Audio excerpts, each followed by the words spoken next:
L'ascenseur vétuste de la résidence Bellevue gémit lorsque Sophie Martin y pénétra, serrant sa fille de 6 mois, Emma, contre sa poitrine. La pluie dégoulinait de son manteau usé sur la moquette tachée.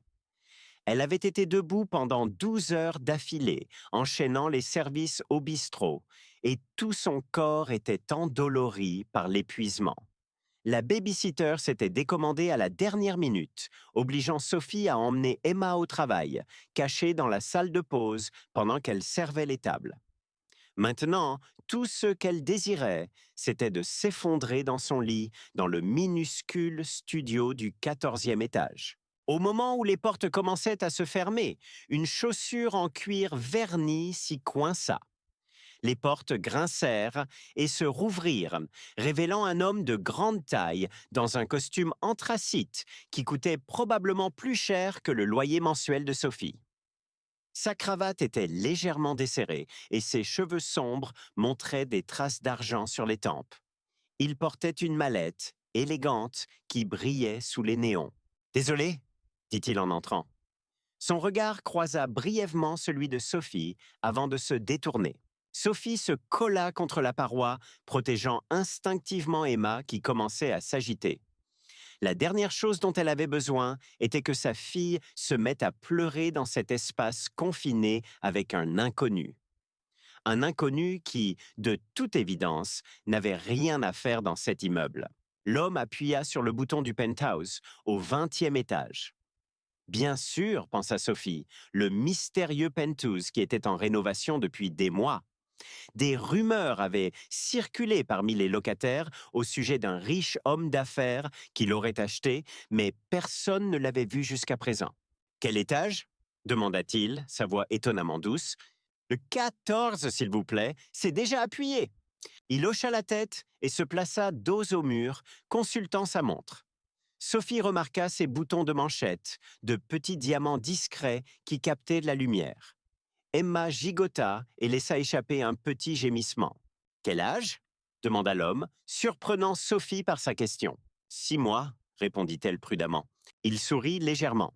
« Ma sœur vient d'avoir son deuxième. C'est tout un poème à cet âge. » Avant que Sophie ne puisse répondre, l'ascenseur fit une violente secousse. Emma se réveilla complètement, surprise par le mouvement brusque, et se mit à hurler. Les lumières clignotèrent, et, avec un dernier gémissement métallique, l'ascenseur s'immobilisa entre le 7e et le 8e étage. « Non, non, non » murmura Sophie, berçant doucement Emma. « Pas ce soir, s'il vous plaît, pas ce soir. » Thanks. La posture de l'homme changea immédiatement. Il posa sa mallette et appuya sur le bouton d'appel d'urgence. Rien ne se passa. Il essaya de nouveau, en le maintenant plus longtemps cette fois. Toujours rien. « On dirait qu'il est hors service », dit-il en sortant son téléphone. « Pas de réseau non plus. Typique. » Sophie sentit la panique monter dans sa poitrine. Les pleurs d'Emma s'intensifièrent, résonnant dans le petit espace. « Elle a faim », expliqua Sophie en fouillant dans son sac pour trouver un biberon. « Et je crois qu'elle a besoin d'être changée. » L'homme hocha la tête, apparemment imperturbable. « Je m'appelle Daniel, au fait. Daniel Moreau. » Le nom évoqua quelque chose dans l'esprit de Sophie. Elle l'avait vu dans le journal, quelque chose à propos d'une entreprise de technologie ou d'investissement. Mais les pleurs d'Emma requéraient toute son attention. « Sophie » répondit-elle distraitement, trouvant le biberon mais réalisant qu'il était vide. Son cœur se serra. Elle avait prévu d'en préparer un autre en rentrant. Daniel l'observait avec une expression indéchiffrable. « Avez-vous de quoi la changer ?» Sophie hocha la tête, s'asseyant par terre et dépliant son matelas à langer. « J'ai toujours l'essentiel. » C'était embarrassant. Changer son bébé devant cet inconnu, ce PDG ou quoi qu'il soit, mais elle n'avait pas le choix. L'inconfort d'Emma primait sur sa fierté. À sa grande surprise, Daniel s'assit également par terre, desserrant davantage sa cravate et mettant sa veste de côté. « Ma sœur me tuerait si je ne proposais pas mon aide, » dit-il. « J'ai changé plus de couches que vous ne pourriez l'imaginer de la part de quelqu'un en costume. » Sophie hésita, puis lui tendit une couche propre de son sac. Leurs doigts se frôlèrent et elle remarqua des callosités sur ses mains, inattendues pour quelqu'un qui semblait passer ses journées derrière un bureau. Pendant que Daniel l'aidait avec Emma, Sophie l'observa plus attentivement. Malgré ses vêtements coûteux et sa présence autoritaire, il y avait quelque chose d'accessible en lui. Ses gestes étaient doux et assurés, tandis qu'il amusait Emma avec des grimaces pendant que Sophie préparait le change. Vous êtes doué avec elle, commenta Sophie, surprise de la facilité avec laquelle il s'occupait de sa fille. Daniel sourit, un vrai sourire qui transforma son visage sérieux. Les enfants sont les meilleurs juges de caractère. Ils ne se soucient pas des titres ou des comptes en banque. Les lumières de secours s'enclenchèrent, baignant l'ascenseur d'une faible lueur ambrée. Sophie changea Emma rapidement et à son grand soulagement, le bébé se calma, fasciné par la montre de Daniel qu'il balançait juste hors de sa portée. Alors, dit Daniel après un moment de silence, vous vivez au 14e, je viens d'emménager dans l'immeuble. Sophie hocha la tête, se demandant pourquoi quelqu'un qui pouvait s'offrir le penthouse voudrait vivre à la résidence Bellevue. L'immeuble avait connu des jours meilleurs avec des problèmes d'entretien fréquents et des soucis de sécurité. J'habite ici depuis 2 ans, dit-elle, avant même la naissance d'Emma. Et son père demanda Daniel, avant d'ajouter rapidement je suis désolé, ça ne me regarde pas. Sophie se crispa, mais répondit quand même il est parti quand je lui ai dit que j'étais enceinte. Il a dit qu'il n'était pas prêt à être père. Elle ne savait pas pourquoi elle partageait cela avec un inconnu, mais le fait d'être coincée dans un ascenseur brisait les barrières sociales habituelles. L'expression de Daniel s'assombrit. C'est lui qui perd, dit-il simplement, chatouillant le pied d'Emma et obtenant un gazouillis qui aurait pu être un rire. Les minutes s'étirèrent pour devenir 1 heure. Ils parlèrent de tout et de rien. Le quartier, le temps, le récent déménagement de Daniel de Paris. Sophie se sentit se détendre malgré les circonstances. Emma finit par s'endormir dans ses bras, ses petits traits paisibles dans la pénombre. « Vous devez me prendre pour un fou, dit soudain Daniel. D'acheter le penthouse dans cet immeuble ?» Sophie haussa les épaules. « L'idée m'a traversé l'esprit. »« Donc Alexis, d'écossais !» Il rit doucement. « J'ai grandi dans un immeuble pas très différent de celui-ci, dans la banlieue lyonnaise. Ma mère a élevé 3 enfants avec un salaire de professeur après la mort de mon père. » Ses yeux devinrent lointains. Je me suis promis que si jamais je réussissais dans la vie, je me souviendrais d'où je viens. Avant que Sophie ne puisse répondre, l'ascenseur fit une nouvelle secousse. Emma, réveillée en sursaut, ne pleura pas cette fois. Elle fixa de ses grands yeux les lumières qui se remirent à briller de toute leur intensité. « On dirait qu'on est reparti », dit Daniel en se levant et en aidant Sophie à se relever. L'ascenseur se remit à bouger, lentement d'abord, puis avec plus d'assurance. Quand il atteignit le 14e étage, Sophie rassembla ses affaires, soudain consciente de son apparence débraillée comparée à celle, impeccable, de Daniel. « C'est ici !» dit-elle inutilement alors que les portes s'ouvraient. Daniel hocha la tête, son expression de nouveau indéchiffrable. « C'était un plaisir de vous rencontrer, Sophie, et toi aussi, Emma, ajouta-t-il en touchant doucement la main du bébé. Alors que Sophie sortait de l'ascenseur, Daniel l'appela. « Sophie, attendez !» Elle se retourna, un sourcil levé. « Il y a quelque chose que je dois vous dire sur la raison de ma présence ici, » commença-t-il, mais il fut interrompu par les pleurs soudains d'Emma. Le bébé était épuisé et affamé, et Sophie savait qu'elle devait la nourrir et la coucher immédiatement. « Je suis désolée, je dois y aller, » dit-elle, s'éloignant déjà dans le couloir. « Peut-être une autre fois. » Les portes de l'ascenseur se refermèrent sur l'expression troublée de Daniel, laissant Sophie se demander ce qu'il avait été sur le point de dire et pourquoi cela avait semblé si important. En déverrouillant la porte de son appartement, elle ne put s'empêcher de penser que cette rencontre dans l'ascenseur était plus qu'un simple hasard.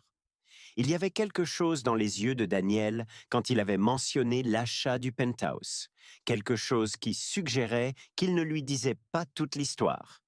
Elle ne savait pas encore que leur vie allait s'entremêler de manière inimaginable et que l'homme de l'ascenseur cachait des secrets qui allaient bouleverser son monde. Sophie se réveilla au son des pleurs affamés d'Emma et du martèlement persistant de la pluie contre sa fenêtre. Après avoir nourri sa fille et l'avoir recouchée, elle jeta un œil au réveil. 5h15. Trop tôt pour se rendormir, mais trop tard pour vraiment se reposer avant son service du matin au bistrot. En soupirant, elle sortit du lit et se dirigea vers la kitchenette pour préparer une cafetière. Tandis que la machine gargouillait, l'esprit de Sophie revint à l'étrange rencontre de la veille dans l'ascenseur. Il y avait quelque chose d'étrangement familier chez Daniel Moreau, même si elle n'arrivait pas à mettre le doigt dessus. Ce nom lui avait trotté dans la tête toute la nuit, perturbant son sommeil déjà agité. Elle prit son téléphone et tapa son nom dans le moteur de recherche. Des milliers de résultats apparurent instantanément. Daniel Moreau, PDG des entreprises. Moreau, une société de technologie et de développement immobilier valant des milliards. Les gros titres récents annonçaient sa mystérieuse disparition de la scène publique 3 mois plus tôt, avec des spéculations allant de problèmes de santé à des scandales d'entreprise. Et maintenant, il vivait dans le penthouse de son immeuble délabré. Une notification apparut sur son écran. Un rappel pour le loyer dû dans 3 jours. L'estomac de Sophie se noua. Elle était encore à court d'argent. Malgré les services supplémentaires qu'elle avait pris, entre les frais de garde, les factures médicales pour la récente otite d'Emma et le loyer sans cesse croissant, elle se noyait financièrement. Les avis d'expulsion avaient commencé à arriver 2 mois auparavant, chacun plus menaçant que le précédent. La sonnerie de son téléphone interrompit ses pensées angoissées. Un numéro inconnu, un SMS. Bonjour Sophie, c'est Daniel de l'ascenseur. Je m'excuse pour l'heure matinale, mais je me demandais si vous auriez un moment pour parler aujourd'hui. Il y a quelque chose d'important que j'aimerais discuter avec vous. Daniel Moreau. Sophie fixa l'écran, la confusion et la méfiance se livrant bataille en elle. Comment avait-il eu son numéro et que pouvait-il bien vouloir lui dire? Avant qu'elle ne puisse répondre, un autre message apparut. Peut-être devrais-je m'expliquer. Le bureau du syndic m'a fourni vos coordonnées. Je promets que ce n'est pas aussi étrange que ça en a l'air. Sophie hésita, puis tapa. Je travaille de 7h à 15h au Bistrot Vert, rue de la République. Emma est avec moi. Si vous voulez parler, c'est là que je serai. La réponse fut immédiate. Merci, je vous y verrai. Tout au long de son service du matin, Sophie se surprit à regarder la porte à chaque fois qu'elle s'ouvrait, redoutant et anticipant à la fois l'arrivée de Daniel. Le bistrot était plus fréquenté que d'habitude, la pluie poussant les gens à l'intérieur pour un café chaud et un plat réconfortant. À midi, ses pieds lui faisaient de mal et sa patience s'amenuisait alors qu'elle jonglait avec les commandes et vérifiait Emma dans la salle de pause entre 2 tables. « Commande pour la table 7 !» cria Gérard, le cuisinier, en faisant glisser une assiette de croque-monsieur sur le comptoir. Alors que Sophie attrapait l'assiette, la cloche au-dessus de la porte tinta. Daniel entra, secouant les gouttes de pluie de son parapluie. Il avait troqué le costume formel de la veille pour un jean sombre et un pull en cachemire qui coûtait probablement plus que son salaire hebdomadaire. Mais il avait toujours l'air complètement déplacé dans le petit bistrot. Leurs regards se croisèrent à travers la salle et il lui offrit un sourire hésitant. Sophie lui désigna de la tête une banquette vide dans sa section et leva un doigt, lui demandant d'attendre 1 minute pendant qu'elle livrait la commande. Quand elle revint à sa table, carnet en main, il étudiait le menu plastifié avec la concentration sérieuse de quelqu'un peu habitué à dîner dans de tels établissements. « Le club sandwich est bon », offrit-elle, et Gérard fait un café décent. Daniel leva les yeux, semblant soulagé de la suggestion. « Je prendrai les 2 alors, merci. » Sophie nota sa commande. « Je dois prendre ma pause dans 15 minutes. Est-ce que ça peut attendre jusque-là ?» Il hocha la tête, croisant les mains sur la table. « Bien sûr, prenez votre temps. » Et dans un sac. Lorsque Sophie revint avec son plat, elle ne put s'empêcher de remarquer qu'il semblait tout observer. Les autres clients, les banquettes en vinyle usé, les photographies fanées sur le mur, avec un intérêt intense plutôt que le dédain auquel elle se serait attendue. 15 minutes plus tard, après avoir vérifié qu'Emma dormait toujours dans son porte-bébé, Sophie se glissa sur la banquette en face de Daniel, sa propre tasse de café serrée entre ses mains comme un bouclier. Vous avez 21 minutes, dit-elle. Qu'est-ce qui est si important pour que vous ayez besoin de me retrouver? Daniel repoussa son assiette vide et se pencha en avant. Je veux vous parler de la résidence Bellevue. Tasse, Sophie fronça les sourcils.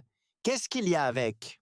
Je n'ai pas simplement emménagé dans le penthouse par hasard, Sophie. Les entreprises Moreau ont acheté l'immeuble il y a 3 mois. Le café devint soudain amer dans la bouche de Sophie. Vous êtes le nouveau propriétaire, celui qui augmente les loyers et envoie des avis d'expulsion. L'expression de Daniel resta calme, mais ses yeux trahissaient un malaise. Pas exactement. Ma société a acheté l'immeuble, oui, mais j'étais absent. Je réglais des affaires personnelles. Je n'étais pas au courant des détails de la gestion de la propriété jusqu'à récemment. Alors, pourquoi me dire ça? Demanda Sophie, sur ses gardes. Parce que j'ai examiné les dossiers depuis mon retour et j'ai trouvé des irrégularités préoccupantes. Le gérant de l'immeuble, Victor Laroche, a mis en œuvre des politiques que je n'ai jamais approuvées, y compris des augmentations de loyers arbitraires et des procédures d'expulsion agressives. Le cœur de Sophie s'emballa. Victor Laroche, l'homme froid et calculateur qui lui rendait la vie misérable depuis des mois, qui lui avait ri au nez quand elle avait demandé un délai de paiement pour son loyer quand Emma était malade. Ça n'explique pas pourquoi vous me le dites à moi spécifiquement, dit-elle, toujours méfiante. Daniel hésita, puis plongea la main dans sa poche et en sortit un morceau de papier plié. Il le posa sur la table entre eux, mais garda sa main dessus. Votre nom est apparu à plusieurs reprises dans la correspondance. Laroche semble particulièrement déterminé à vous expulser, malgré le fait que votre historique de paiement avant les récentes augmentations était exemplaire. Il marqua une pause. J'ai trouvé ça curieux, alors j'ai fait quelques recherches. Quelque chose dans son ton fit frissonner Sophie. Quel genre de recherche? Votre nom de jeune fille est Charpentier, n'est-ce pas? Sophie serait dit, elle n'avait pas utilisé ce nom depuis des années, pas depuis qu'elle avait quitté la maison à 18 ans. Comment saviez-vous ça? Daniel fit glisser le papier vers elle. C'était une vieille coupure de journal jaunie par le temps. Le titre disait « Une enseignante de la région, Hélène Charpentier, sauve un élève d'un bâtiment en flammes. » En dessous, une photographie d'une jeune femme, la mère de Sophie, debout à côté d'un adolescent avec un bras bandé. La légende l'identifiait comme Daniel Moreau, 16 ans. Votre mère était ma professeure de français au lycée, dit Daniel doucement. Elle est retournée dans une salle de classe en feu pour me sortir de là quand j'étais piégé pendant un accident de laboratoire. Elle m'a sauvé la vie. Sophie fixa la photographie, les souvenirs affluents. Sa mère avait rarement parlé de l'incident, le balayant d'un revers de main comme quelque chose que n'importe qui aurait fait.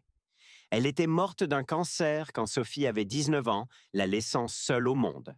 Je n'ai pas fait le lien immédiatement, continua Daniel. Mais quand j'ai vu votre nom et que j'ai commencé à enquêter, je me suis souvenu qu'elle avait mentionné une fille. La chronologie correspondait, et puis j'ai trouvé l'avis de décès de votre mère en ligne, ce qui l'a confirmé. Sophie leva les yeux de la coupure, des larmes menaçant de couler. Alors, c'est quoi? Une sorte de charité parce que vous vous sentez redevable envers ma mère? Daniel secoua fermement la tête.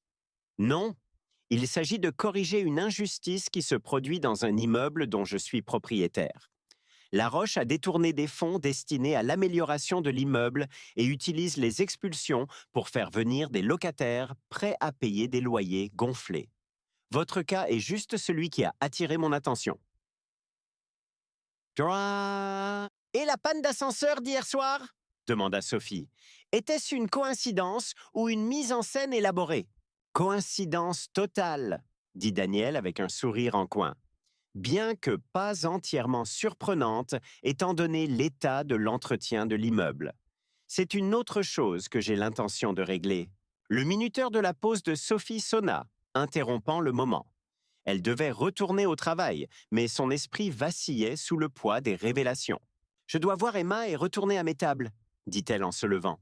Bien sûr, Daniel se leva aussi, laissant de l'argent sur la table pour son repas, bien plus que nécessaire. Mais il y a autre chose dont nous devons discuter, quelque chose à propos de Victor Laroche que vous devriez savoir. Pourrions-nous parler après la fin de votre service? Sophie hésita, étudiant son visage. Malgré tout, elle ne décelait aucune tromperie, seulement une préoccupation sincère qui semblait en contradiction avec son personnage de riche homme d'affaires. Mon service se termine à 15 heures, dit-elle finalement. Je dois faire quelques courses après, donc je serai au marché du quartier vers 15h30. Daniel hocha la tête. Je vous y retrouverai. En s'éloignant, Sophie ne put s'empêcher de sentir que sa vie était sur le point de changer radicalement. Ce qu'elle ne savait pas, c'est que Daniel Moreau retenait la révélation la plus choquante de toutes. Celle qui expliquerait pourquoi Victor Laroche était si déterminé à la forcer à quitter la résidence Bellevue, et celle qui lirait irrévocablement leur destin de manière qu'aucun d'eux n'aurait pu prédire. La pluie continuait de tambouriner contre les fenêtres du bistrot vert alors que Sophie servait ses derniers clients de la journée. Son esprit revenait sans cesse à Daniel et à la coupure de journal, au visage de sa mère figé dans ce moment d'héroïsme accidentel. Le lien semblait trop fortuit, trop parfait, comme sorti d'un de ces romans à l'eau de rose que sa collègue Magali lisait toujours pendant les pauses. Au moment où son service se termina, Sophie s'était convaincue que Daniel devait avoir des arrière-pensées. Les hommes comme lui, riches, puissants, n'apparaissaient pas simplement dans la vie de quelqu'un par pure bienveillance. Il devait y avoir autre chose. Elle récupéra Emma de la salle de pause, soulagée de trouver sa fille de bonne humeur après sa sieste. « Prête pour les courses, ma puce ?» roucoula-t-elle en installant Emma dans son porte-bébé. Le bébé répondit par un sourire édenté qui chassa momentanément les soucis de Sophie. Le marché du quartier n'était qu'à quelques rues du bistrot, mais la pluie persistante rendait la marche pénible. Au moment où Sophie poussa les portes, elle et Emma étaient toutes deux humides malgré le parapluie. Elle attrapa un caddie, installa le porte-bébé sur le siège enfant et commença à parcourir méthodiquement sa liste mentale de produits essentiels, se concentrant sur les articles en promotion et calculant le total au fur et à mesure. Elle examinait les dates de péremption sur des yaourts en promotion quand une voix familière lui parvint de derrière. Ils mettent les articles en promotion dans le coin du fond exprès, vous savez. C'est de la psychologie marketing. Sophie se retourna pour trouver Daniel, tenant un petit parapluie, l'air un peu déplacé au milieu de la foule des courses d'après-travail. Il avait ajouté une veste légère sur son pull, mais parvenait toujours à avoir l'air impeccable sans effort. « C'est le genre de choses qu'on apprend en école de commerce ?» demanda-t-elle en plaçant 2 pots de yaourt dans son caddie. Un sourire effleura ses lèvres. « Plutôt le genre de choses que ma mère m'a apprises. Elle pouvait faire durer 1 € plus longtemps que quiconque. » La mention de sa mère rappela à Sophie la raison de leur rencontre. « Vous avez dit qu'il y avait quelque chose que je devais savoir sur Victor Laroche. » Sioux! Daniel jeta un regard autour de lui. « Pas ici, trop d'oreilles. » Il désigna du menton le petit coin café à l'avant du magasin. « On s'assoit un moment ?» À contre-cœur, Sophie le suivit jusqu'à une table vacante. Emma commença à s'agiter, alors elle la sortit du porte-bébé et la serra contre elle, en partie pour la réconforter et en partie comme une barrière entre elle et Daniel. « J'enquête sur la roche depuis des semaines, » commença Daniel à voix basse. « Au début, je pensais que c'était une simple malversation financière, détourner des fonds d'entretien, gonfler des factures. Mais c'est plus profond que ça. » Il sortit son téléphone et lui montra une photo de Victor Laroche, debout avec un autre homme devant un immeuble de bureaux. « Vous reconnaissez l'autre homme ?» Sophie étudia l'image. Le second homme était plus âgé, avec des cheveux argentés et des vêtements coûteux.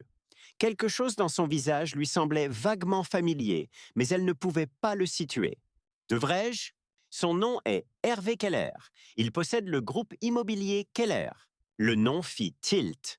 L'entreprise qui rachetait des immeubles dans tout le quartier pour les transformer en appartements de luxe. Daniel hocha la tête. Exactement. Keller essaie d'acquérir la résidence Bellevue depuis des années, mais l'ancien propriétaire refusait de vendre. Quand l'immeuble a finalement été mis sur le marché, les entreprises Moreau ont surenchéri sur Keller, ce qui ne lui a apparemment pas plu.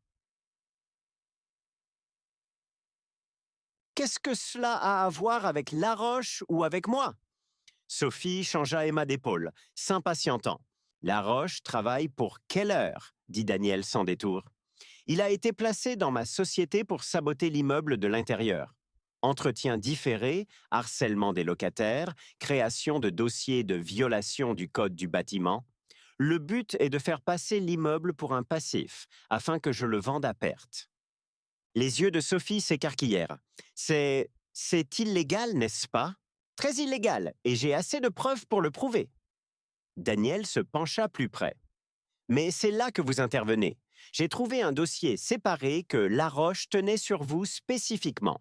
Il a documenté chacun de vos mouvements, chaque retard de paiement, chaque plainte. Un frisson parcourut l'échine de Sophie. Elle repensa aux fois où elle s'était sentie observée dans les couloirs, aux demandes d'entretien qui restaient mystérieusement sans suite dans son appartement, alors que d'autres étaient réparées rapidement. Mais pourquoi moi? Je ne suis personne, juste une mère célibataire qui a du mal à joindre les deux bouts. Daniel hésita, et Sophie put le voir choisir ses mots avec soin. Je crois que c'est à cause de l'histoire de l'immeuble. Avant d'être la résidence Bellevue, c'était les appartements Charpentier. Le nom frappa Sophie comme un coup de poing. Charpentier, comme la famille de ma mère. L'immeuble appartenait à votre grand-père, Thomas Charpentier. À sa mort, la propriété a été transférée à votre mère. Et après sa mort, il aurait dû me revenir, termina Sophie.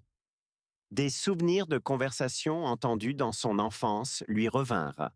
Des papiers que sa mère devait toujours gérer, les rides de stress autour de ses yeux quand elle parlait de la propriété. Mais je n'ai jamais rien reçu. L'avocat m'a dit qu'il ne restait plus rien après ses frais médicaux. L'expression de Daniel s'assombrit.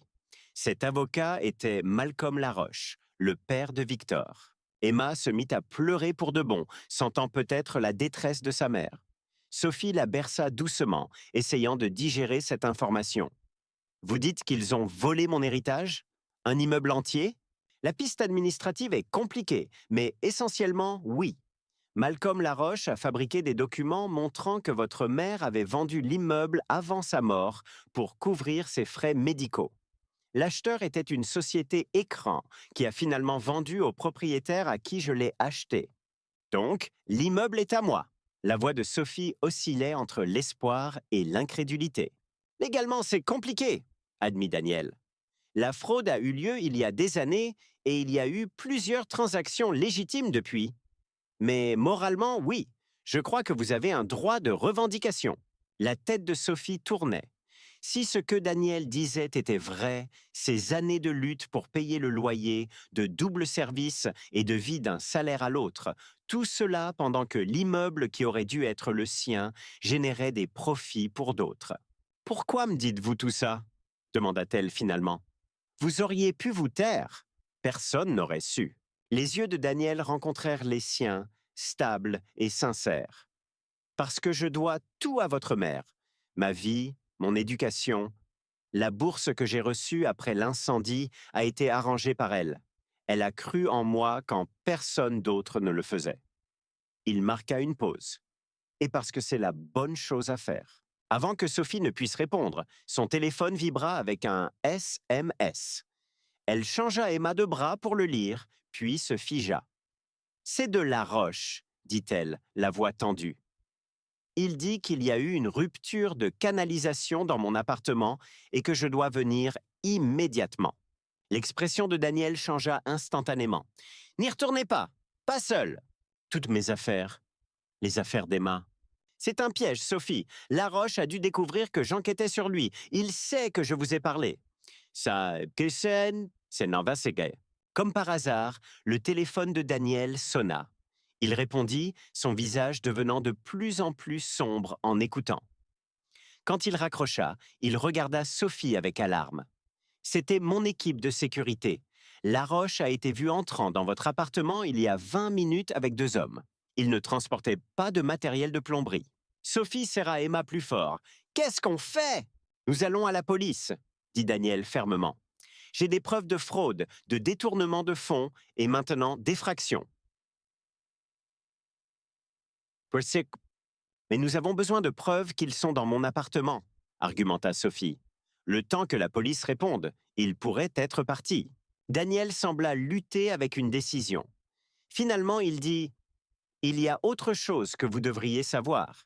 La raison pour laquelle j'ai disparu de la scène publique il y a 3 mois n'était pas un scandale d'entreprise ou un problème de santé comme la presse l'a spéculé. » Il prit une profonde inspiration. Ma femme, Rebecca, est morte dans un accident de voiture. L'enquête a suggéré que ce n'était peut-être pas un accident, mais plutôt lié à mes affaires, spécifiquement à mon acquisition de propriétés que Keller convoitait. La révélation frappa Sophie comme un coup. « Vous pensez qu'ils sont dangereux? » « Je pense que nous devons être prudents, » répondit Daniel. « Keller est un joueur impitoyable et Laroche est désespéré. Ils ont déjà volé votre héritage une fois. Qui sait ce qu'il ferait pour garder ce secret enfoui? » Emma se mit à pleurer pour de bon, épuisée et sentant la tension. Alors que Sophie essayait de la réconforter, une femme âgée s'approcha de leur table. « Excusez-moi, dit-elle en regardant Sophie, je ne veux pas m'immiscer, mais êtes-vous la fille d'Hélène Charpentier? » Sophie fixa la femme avec surprise. « Oui, c'est moi. » La femme sourit, ses yeux se plissant au coin. « Je m'en doutais. Vous lui ressemblez tellement. Je suis Marguerite Leclerc. J'étais l'infirmière scolaire quand votre mère travaillait au lycée Ouest. J'étais là le jour de l'incendie. » Elle jeta un coup d'œil à Daniel. « Et vous devez être le garçon qu'elle a sauvé. Daniel, n'est-ce pas? Je reconnaîtrais ses yeux n'importe où. » Daniel se leva et lui tendit la main. « Madame Leclerc, ça fait des années. » En effet. Elle les regarda curieusement. « Quelle coïncidence de vous croiser tous les deux ensemble après tout ce temps. » Sophie et Daniel échangèrent un regard. « Pas tout à fait une coïncidence, » dit Sophie prudemment. Le sourire de Madame Leclerc s'estompa légèrement. « Eh bien, je devrais vous laisser à votre conversation. Mais avant de partir... » Elle ouvrit son sac à main et en sortit une petite enveloppe jaunie. « Hélène m'a donné ça il y a des années, m'a demandé de le garder en lieu sûr, a dit que c'était une assurance au cas où quelque chose lui arriverait. Je l'ai porté toutes ces années sans savoir quoi en faire. Mais en vous voyant tous les deux ensemble, peut-être qu'elle a enfin trouvé son propriétaire légitime. » Elle pressa l'enveloppe dans la main libre de Sophie. « Votre mère était une femme remarquable. Elle savait que des gens puissants en voulaient à l'immeuble, même à l'époque. Elle s'était préparée au pire. » Alors que Madame Leclerc s'éloignait, Sophie fixa l'enveloppe, les mains tremblantes. Quelle ironie du sort avait amené Madame Leclerc dans ce magasin précis à ce moment précis. « Ouvrez-la !» pressa doucement Daniel. Avec des doigts tremblants, Sophie déchira le sceau et en sortit un seul document plié.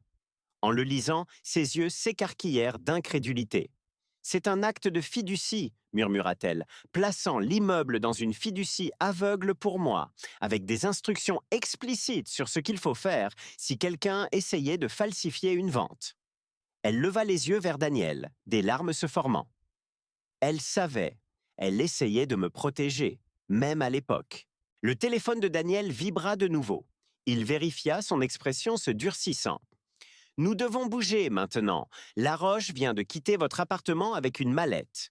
Mon équipe de sécurité le suit, mais nous devrions vous mettre, vous et Emma, en lieu sûr. » Alors qu'il se dépêchait vers la sortie, Sophie serrait à la fois Emma et le document qui pourrait tout changer. Le jeu était soudainement devenu beaucoup plus dangereux et les enjeux bien plus élevés qu'elle ne l'avait jamais imaginé. Un éclair zébra le ciel qui s'assombrissait alors que Daniel faisait monter Sophie et Emma dans son élégant SUV noir garé derrière le marché. Son chauffeur, un homme aux larges épaules nommé Jacques, qui parlait à peine, les guida à travers les rues détrempées par la pluie, loin de la résidence Bellevue. « Où allons-nous » demanda Sophie en attachant le porte-bébé sur la banquette arrière. « À un hôtel pour ce soir ?» répondit Daniel, ses yeux scrutant le trafic derrière eux. Demain, nous rencontrerons mon équipe juridique. Ce document que votre mère a laissé est une preuve cruciale, mais nous devons nous assurer qu'il est valable en justice. Sophie serra l'enveloppe jaunie, son esprit tourbillonnant. Je n'arrive toujours pas à croire que tout cela arrive. Hier, j'essayais juste de payer mon loyer. Et aujourd'hui, sa voix s'éteignit, l'ampleur de la situation la submergeant. Le téléphone de Daniel sonna, interrompant ses pensées. Il répondit en mode haut-parleur. Monsieur Moreau, c'est Thompson de la sécurité. Nous avons suivi la roche jusqu'à un immeuble de bureau en centre-ville, le siège de Keller. Il est allé directement au bureau de Keller avec la mallette. Devons-nous continuer la surveillance? Oui, mais gardez vos distances. Ces hommes sont plus dangereux que nous le pensions. Daniel termina l'appel et se tourna vers Sophie. Nous devons savoir ce qu'il y avait dans cette mallette. Vous pensez que c'était quelque chose de mon appartement? L'idée que des étrangers fouillent dans ses affaires lui donnait la chair de poule. Je pense qu'ils cherchaient exactement ce que Madame Leclerc vient de vous donner, la preuve de la véritable propriété de l'immeuble. Ils ont dû réaliser que j'enquêtais et ont paniqué. Le SUV s'arrêta devant l'hôtel Westmont, un établissement de luxe qui fit prendre conscience à Sophie de son uniforme de serveuse et de ses cheveux humides. Daniel sembla sentir son malaise. « Ne vous inquiétez pas des apparences, dit-il doucement. Le personnel ici est discret et la sécurité est excellente. » Une fois installée dans une suite spacieuse, avec Emma endormie dans un lit de voyage fourni par l'hôtel, Sophie se permit enfin de digérer les événements de la journée. Elle s'assit à l'élégante table de la salle à manger en face de Daniel, l'acte de fiducie étalé entre eux. « Ma mère ne m'a jamais rien dit de tout ça, » dit-elle en traçant du doigt la signature d'Hélène Charpentier. Elle travaillait si dur, 2 emplois d'enseignante plus des cours particuliers le week-end. J'ai toujours cru qu'on arrivait à peine à s'en sortir. Elle vous protégeait, répondit Daniel. Si vous aviez su pour l'immeuble, vous seriez peut-être devenu une cible plus tôt. Sophie leva les yeux vers lui, étudiant son visage à la chaude lumière de la lampe. Et vous? Vous avez dit que votre femme est morte à cause d'affaires avec Keller. Pourquoi risquer de vous impliquer avec moi et Emma? La douleur traversa les traits de Daniel. Après la mort de Rebecca, je me suis retiré de tout. Le travail, les cercles sociaux, la vie en général.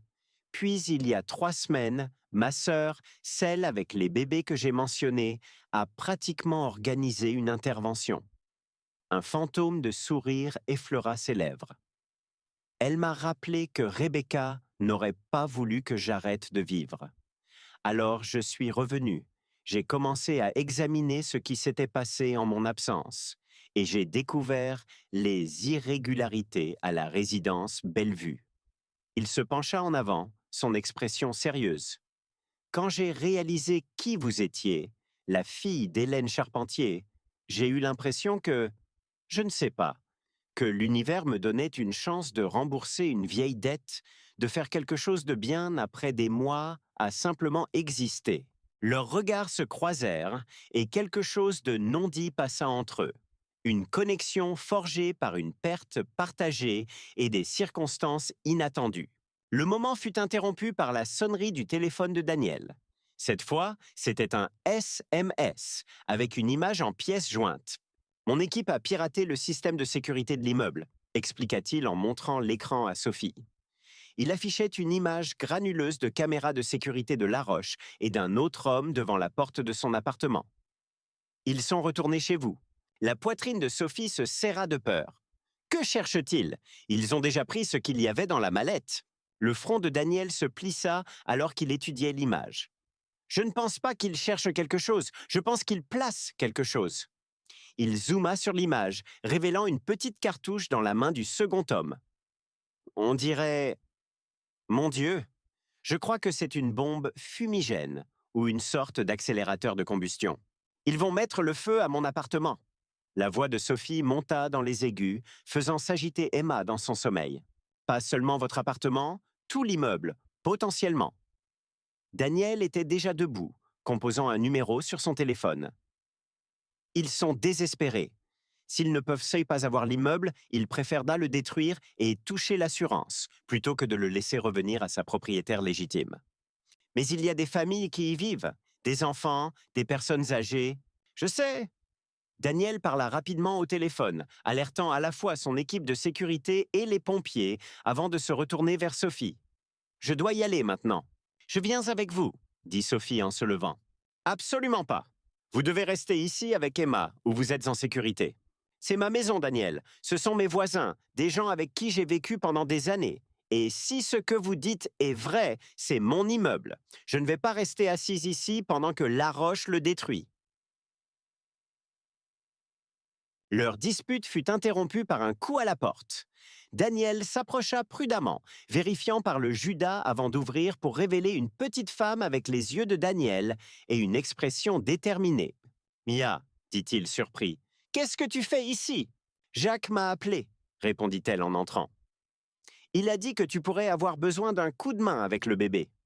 Elle aperçut Sophie et lui sourit chaleureusement. Vous devez être Sophie. Je suis Mia, la sœur de Daniel et la spécialiste professionnelle des bébés. Elle jeta un coup d'œil entre eux, sentant la tension. Que se passe-t-il? Daniel expliqua rapidement la situation. Mia écouta, son expression devenant sérieuse. Allez-y, dit-elle quand il eut terminé. Tous les deux. Emma sera bien avec moi. J'en ai 2 à la maison, souvenez-vous, et on dirait que vous avez besoin de toutes les mains disponibles. Sophie hésita, regardant sa fille endormie. Je vous promets qu'elle sera en sécurité, l'assura Mia. Jacques est devant la porte et la sécurité de l'hôtel est en alerte. Allez sauver votre immeuble. 20 minutes plus tard, Sophie et Daniel se précipitaient dans le hall de la résidence Bellevue. L'alarme incendie hurlait déjà et les résidents se dirigeaient vers les sorties dans divers états de déshabillage et de panique. Le feu a commencé au 14e étage, les informa le gardien de nuit, toussant à travers la fumée qui commençait à remplir les couloirs. Les pompiers sont en route. Daniel attrapa le bras de Sophie alors qu'elle se dirigeait instinctivement vers les ascenseurs. Non, ils seront bloqués. Il faut prendre les escaliers de secours. Ils se frayèrent un chemin à contre-courant des résidents qui évacuaient, montant jusqu'au 14e étage. La fumée s'épaississait à mesure qu'ils approchaient, et Sophie pouvait sentir la chaleur s'intensifier. « Mon appartement est au fond du couloir !» cria-t-elle par-dessus l'alarme en tirant son t-shirt sur son nez et sa bouche. À travers la brume, ils aperçurent 2 silhouettes s'éloignant précipitamment de la porte de son appartement. Laroche et son complice. Ils se figèrent en voyant Daniel et Sophie. « C'est fini, Laroche !» cria Daniel. « La police est en route et nous avons l'acte de fiducie. La fraude de votre père est exposée. » Le visage de Laroche se tordit de rage. « Vous croyez avoir gagné? Le temps que les pompiers éteignent ça, il n'y aura plus d'immeuble à réclamer. Keller rachètera toujours le terrain pour une bouchée de pain. » Vous êtes prêt à risquer la vie des gens pour une transaction immobilière? La voix de Sophie se brisa d'incrédulité. Les affaires sont les affaires, ricana Laroche. Maintenant, dégagez de notre chemin. Derrière eux, la porte de l'appartement de Sophie était maintenant visiblement en train de couver, la fumée s'échappant par les fentes. Le système de sprinkler s'était activé, mais il n'était clairement pas suffisant pour contenir ce qu'ils avaient planté. Daniel s'avança, leur barrant le chemin. « Vous n'irez nulle part, sauf en prison. Laroche. » Le second homme se jeta soudainement en avant, poussant violemment Daniel contre le mur. Laroche profita de la diversion pour courir vers les escaliers, mais Sophie réagit instinctivement, lui faisant un croche-pied. Il tomba lourdement, sa tête heurtant le sol. Le son des sirènes approchant emplit l'air, alors que les pompiers se précipitaient dans les escaliers, maîtrisant rapidement le complice de Laroche et commençant à combattre l'incendie. Des policiers suivirent, prenant des dépositions et sécurisant Laroche, qui arborait maintenant une entaille sanglante sur le front. Dehors, Sophie se tenait enveloppée dans une couverture, regardant les résidents se rassembler en groupe, prenant des nouvelles des voisins et partageant leurs récits d'évasion. Daniel s'approcha, venant de finir de parler avec le chef des pompiers. L'incendie est maîtrisé, dit-il. Ils l'ont attrapé à temps. Votre appartement a subi le plus de dégâts, mais la structure de l'immeuble est saine. Sophie hocha la tête, un soulagement l'envahissant. Et Laroche est emmené à l'hôpital sous garde policière. Une fois soigné, il sera arrêté. Fraude, incendie criminel, tentative de meurtre. La liste est longue. Keller aussi, une fois que l'enquête aura fait tous les liens. Il hésita puis ajouta « Je sais que cela ne répare pas tout, mais je veux que vous sachiez que les entreprises Moreau couvriront le logement temporaire de tous les résidents affectés, y compris vous et Emma, jusqu'à ce que les réparations soient terminées. » Sophie se tourna pour lui faire face. « Et après ça? Après ça, eh bien, c'est à vous de décider. Le processus légal pour restaurer votre propriété prendra du temps, mais avec le document de votre mère et mon témoignage, l'issue semble claire. Vous serez la propriétaire légitime de la résidence Bellevue. » L'énormité de tout cela frappa de nouveau Sophie. « Je ne connais rien à la gestion d'un immeuble d'appartement. »« Vous pourriez le vendre, » suggéra Daniel. « Il vaut des millions, même dans son état actuel. » « Ou je pourrais apprendre, » dit Sophie, se surprenant elle-même par la détermination dans sa voix. « Ces gens sont ma communauté. Je ne veux pas les abandonner à un autre propriétaire d'entreprise qui pourrait être tout aussi mauvais que Laroche. » Daniel sourit, un vrai sourire chaleureux qui atteignit ses yeux. « Si c'est ce que vous décidez, je serai heureux de vous aider.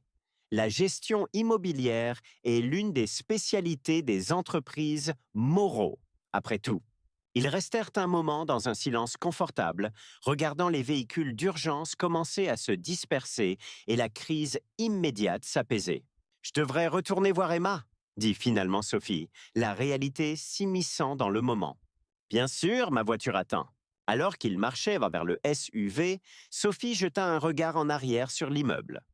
Son immeuble.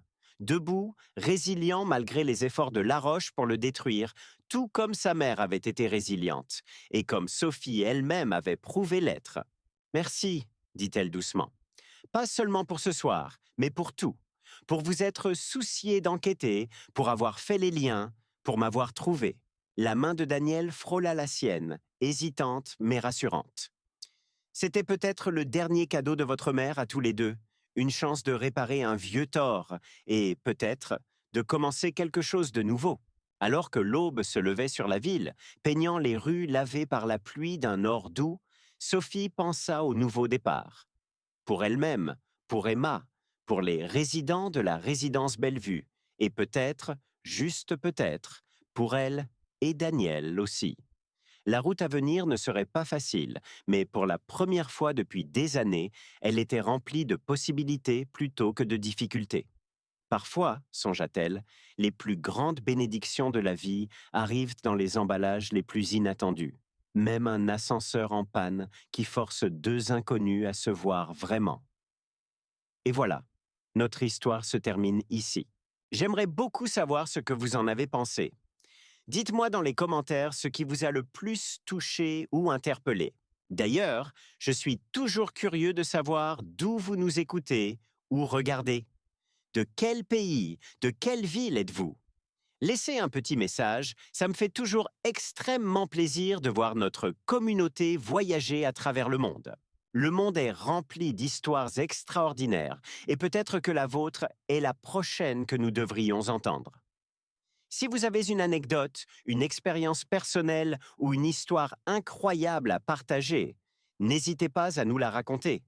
L'espace commentaire est à vous. J'ai hâte de vous lire, de vous... Pour finir, où que vous soyez, je vous envoie mes pensées les plus sincères. J'espère que vous et vos proches êtes en paix et en sécurité. Prenez bien soin de vous.